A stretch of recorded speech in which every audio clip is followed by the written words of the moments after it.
Greetings and salutations, friends and loyal viewers of this channel. As you may know, we are on the cusp of, unless you're watching this a little bit later, the Biden recession. And for those of you who are unaware, a recession is defined as 2 consecutive quarters of negative growth, which I would think would be called 2 consecutive quarters of losses, but that is neither here nor there, or as the professionals like to say, that is neither nya nor nya.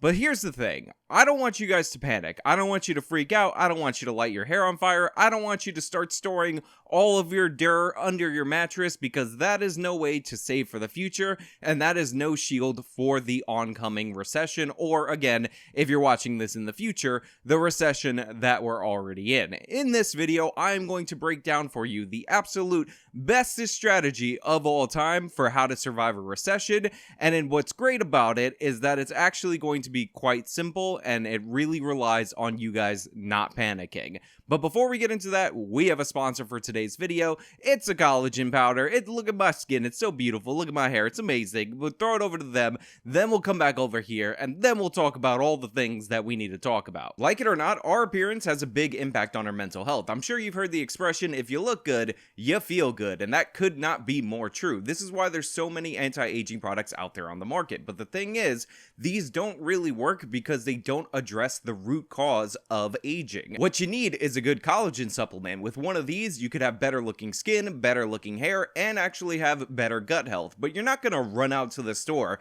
and buy the first collagen thing that you see like a dumb idiot. You're gonna get the top of the line stuff over at Health with Justice. This collagen powder is the best, the absolute tops. I take it every day and my skin is so soft, my hair is so luxurious, and I just look fantastic, which is why I feel so much better than all of you who haven't got all of this. But fear not, friends, you don't need to be left out of this party. If you go over to Health with Justice right now, you could get 51% off exclusively for my audience. Healthwithjustice.com, get your collagen powder. So as you guys know, we're going into recession, or we're already in recession, but regardless, the economy is down, the markets are down, and it is a grim outlook for many people. And there's a lot of reasons for it. There's the shutdowns related to COVID, there's the supply chain bottlenecks that are going on across the world, plus a bunch of other things that I have issue with, specifically the response to COVID. The idea that we're going to print a ton of money, send it out to a bunch of people while we're shutting down production leads to inflation, therefore you end up with higher prices, therefore you end up with people not shopping as much, therefore you end up with people's companies losing money because they're losing customers. On top of that, there's also the Biden stimulus, which goes beyond Trump spending a ton of money, which he did do. I know a lot of partisan hacks want to ignore it. When the economy was already set to recover just from the opening up, he flooded the market with $2 trillion, paid more people not to work, which further slowed production and caused all sorts of other problems in the nation. However, I do need to point out that the recession that we're currently dealing with, although it might have some markers that are similar to other recessions, for instance, a lot of people think that we're in the midst of the housing bubble. Now, we could be. I don't know. I'm not an expert on this, and nobody, again, is going to be able to predict everything in the future accurately. This is why people bank on the one time they got something right, and they cover up all the wrong things that they got. But in reality, the housing bubble doesn't look like it's a situation where everybody's treating homes as speculative investments. It looks like there's a lumber shortage. A lot of people moved into certain areas due to the lockdowns, due to the fact that they didn't have to live in the cities in their small apartments that they worked in.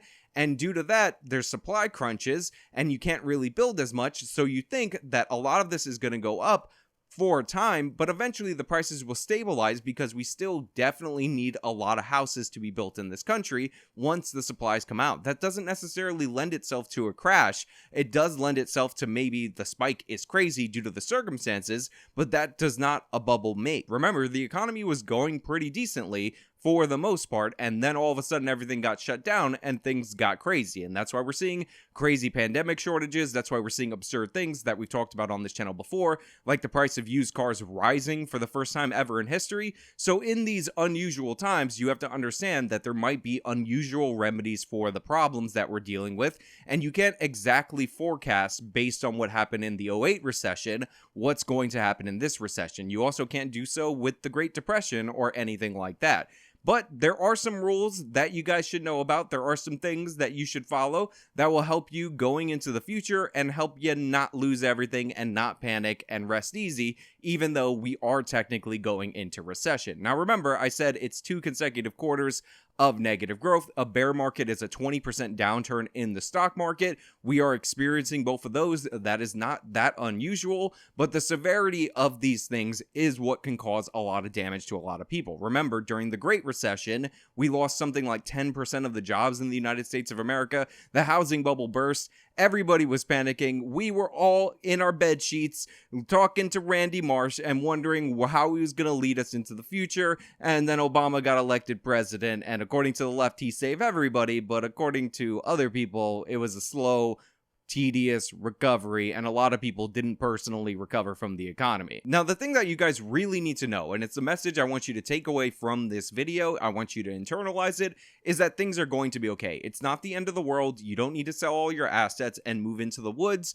Everything is going to come back eventually. How long that happens has a little bit to do with government policy, has a little bit to do with some of the lingering effects of the shutdowns being undone, but overall, we did not lose the productive capacity of the American people throughout the course of the pandemic. It slowed, it stopped intentionally by the hand of government for a while, but all of the people, for the most part, that produced in this country are still around, and the idea that they just lost their skills and abilities is not the case. So things are going to be all right. You know, you want to hedge for inflation, you want to hedge for other things. That's one of the reasons why I partnered with a company like Noble Gold. But again, that is a hedge. And when I say hedge, I mean no more than 10% of your assets should be in any hedge, because that is for the end of the world. It's not for everyday recovery or anything like that. If you think that everything's going to go to hell, then you should hedge for it. But in reality, statistically, and what happens consistently throughout the history of this country, is that things don't go to hell. Things don't always fall apart. We recover from recessions. And this is one of the reasons why I'm very big on investing your money in index funds as a plan. Now, to be clear, this isn't financial advice. I don't know why I'm saying that. You know it's not financial advice. But for some reason, a lot of people, anytime they talk about stocks or funds or anything like that, throw it out there that they're not giving financial advice, whatever. So I'll throw it out there too, so you have that same security blanket before you write down everything I tell you to do and do it exactly to a T. Now, the reason I believe in index funds is because index funds are proven over time to work consistently. They outperform the big hedge fund investors. They outperform any individual stock. They outperform asset classes over time. And when you invest, in my opinion, you're investing for the long term. I don't want you guys to get into any of these get rich quick schemes. I'm not into my friend of a friend of a friend told me this great tip about a stock. I'm not trying to beat the market. I am trying to win in the market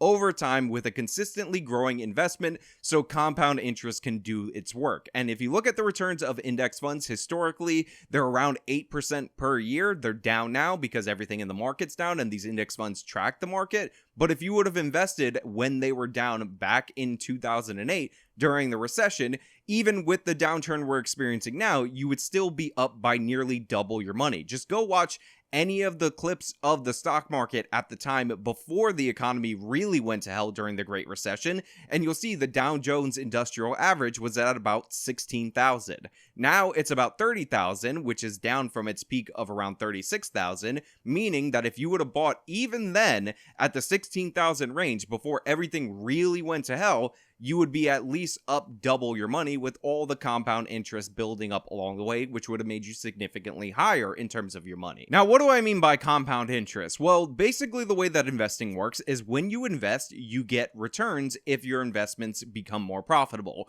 Number go up. Those returns are calculated as an interest that is paid out to you in dividends. However, if you set it up in such a way, like in a Roth IRA account, then your returns will also be reinvested into the funds that you're invested in, and they will in turn return more interest when the investments go up. Now, compound interest is a magical thing because over time, it will add up to significantly more money than you put in. And this is the definition of what people are talking about when they're saying your money is working for you. For instance, if you were to max out a Roth IRA, which is $6,000 a year at $500 a month with an initial $500 investment, and remember, this is a retirement account, over the course of time, and that time frame being 30 years, because remember, a Roth IRA is in fact a retirement account, you would have about $750,000. But more impressively, you would have only contributed about $180,000 over the course of those 30 years. Meaning the bulk of that $750,000, which is $570,000,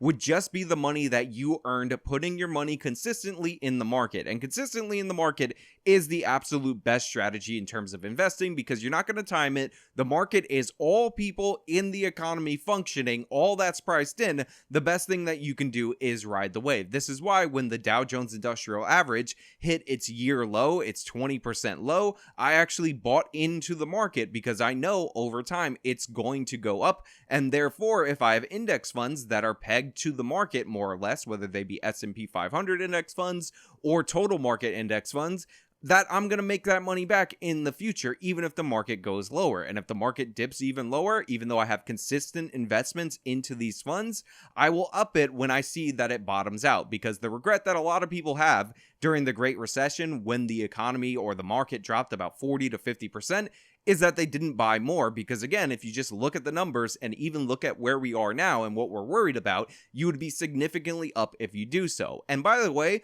this is factoring in an 8% return rate, which is considered the average for these index funds. If you actually look at the history of some of these index funds, the rate of return that a lot of them are getting are around 14%. Now, if you got an average return of 14%, like a bunch of these index funds report to have, then your actual money at the end of the 30 years for your retirement for just $500 a month, maximizing your Roth IRA, would be $2.7 million, and $2.5 million of that would be the interest earned through compound interest and your investments just growing over time. So obviously, this is the best way to consistently shield your wealth and make sure it grows over time. The market goes down, sure, but chances are it's not the end of the world. Chances are the sky isn't falling. Chances are if you get yourself a decent index fund, then you'll be okay. And what's great about the index funds is that you have a number of choices that you can go with. Fidelity offers one. They offer actually multiple ones. They have an international one, which typically has lower rates of returns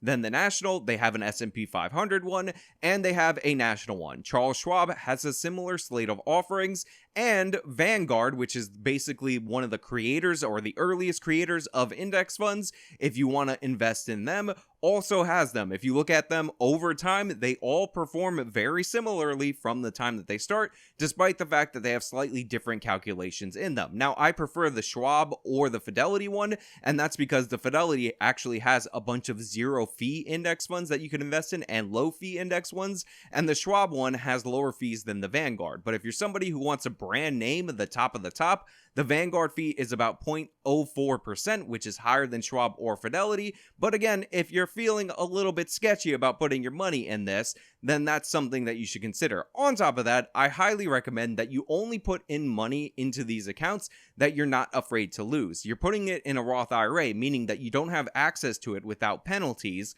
until after you retire, after you're 59 and a half. And by the way, all that growth when you're 59 and a half is tax-free. So you'd have $2.7 million for retirement that is yours. And by the way, you can keep it in the account. You don't have to draw it all out at once. You can let it keep investing and then just chart it out over time, over 40 years or over 50 years or whatever, however long you think you're going to live past your investments. By the way, this is one of the reasons why if you put your money in these accounts, people to tell you to start doing it early, because obviously if you do 20 years, your time horizon is shorter and the compound interest isn't going to work as effectively, and you'll have less money even if you put in more money per month into these accounts, which by the way, for the Roth IRA, you're actually capped at $6,000 a year to put into these accounts, although you are allowed to fund one previous year to the maximum in order to give yourself a bit of a head start. So yeah, the overall strategy for surviving a recession or anything like that is to not panic. You only lose money in the market if you start selling your assets when you're down. A better strategy than any kind of hedging material or any individual stock is to buy stocks in a group in index funds, which time after time have proven to be more successful than even Warren Buffett or your top hedge fund guys. When a hedge fund person gets a return of 27% for 1 year, they're considered a genius in Wall Street. These funds have gotten those returns before. If you track their history, their highest ever return are something around 40%. And everybody doesn't like to talk about them because they're boring and they don't cost you that much as an investor. You don't need to hire a person or anything like that, but if you do hire a person, make sure they have a fiduciary responsibility. On top of that, if you feel like you're broke and you don't have any wiggle room, make some wiggle room in your budget. You can afford it. The idea that you can't cut back on anything is absurd unless you're a parent or unless your budget is really tight, but you should consider making yourself a budget in order to head off the storm. You know how people say that millionaires have multiple streams of income? You know what they're actually talking about? They're not talking about a bunch of different side hustles or anything like that. They're talking about investment accounts that pay them dividends because they set aside some of their money now so that it can grow over time. And if you max out your Roth IRA and you want to put more money into your investments, again, only put what you're willing to lose or not have access to. You want to be able to function in your everyday lives. These are long-term investments, not short-term investments. Then what you should do is open a brokerage account and fund that money in there. You won't get the same tax advantages as a Roth IRA, but you can have more money grow over time, and you can do the math on the smart asset calculator that I'm going to leave in the description of this video and see for yourself what these assets will perform at. The truth is, good investing or smart investing is actually boring. It's bland, it's uninteresting, and I'm trying to make this as interesting as possible during the course of this video, but in reality, there's a reason why the latest and greatest get-rich-quick scheme always gets so many people on board. It's because people don't want to think that this is the way you make money. But if you look at those studies of the most amount of millionaires by profession, you see time and time again that teachers rank up there. Now, this isn't because teachers make more money than doctors or dentists or anything like that, but it's because included in the benefits that teachers receive are actually defined contributions to a pension fund that gets invested in something typically like an index fund. So because they have that guarantee to them by the government,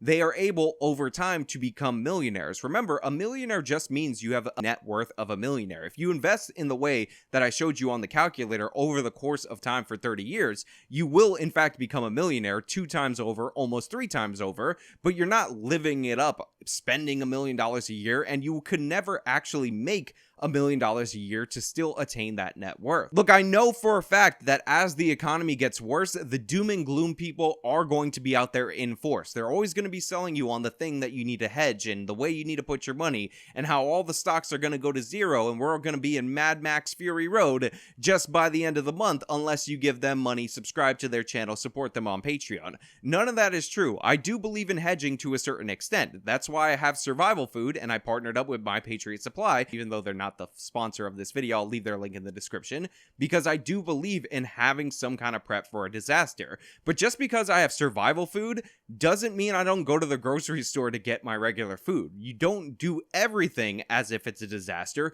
You prepare enough so that you can be all right if the worst case scenario happens. Again, don't move into a survival bunker, but if you have the money, consider building a survival bunker or consider figuring out where you're going to go in a survival situation. You train to do better in the future. You prepare so that when bad things happen, you're going to be okay, but you don't focus your entire life, give up your entire existence to prepare for the end of the world. As long as you understand the basics of smart investing, as long as you understand the basics of how compound interests work, as I laid out for you in this video in a very rudimentary way, you're going to be way ahead of the game if you implement those strategies compared to the financially illiterate population, which is the majority of the population in the United States of America.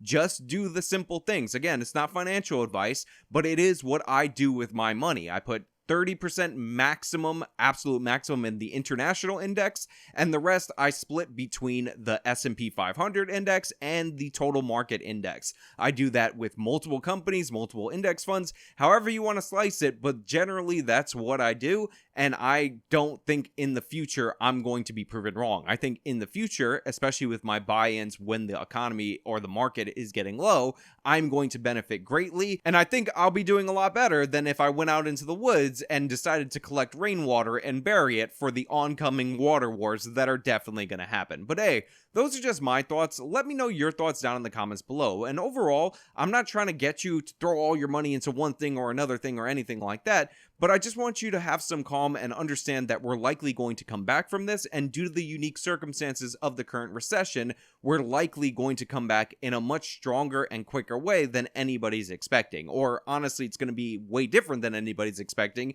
because it's kind of unprecedented that the recession is due to the fact that we all kind of voluntarily shut down the economy, or involuntary for a lot of small business owners in this country, and that productive capacity wasn't really diminished in that significant of a way when we did so. But again, let me know your thoughts down in the comments below. If you like the video, show me by leaving a like, subscribe for more content, follow me on all my social media, support me via the support links in the description box of this video. This has been me talking about how to survive the recession.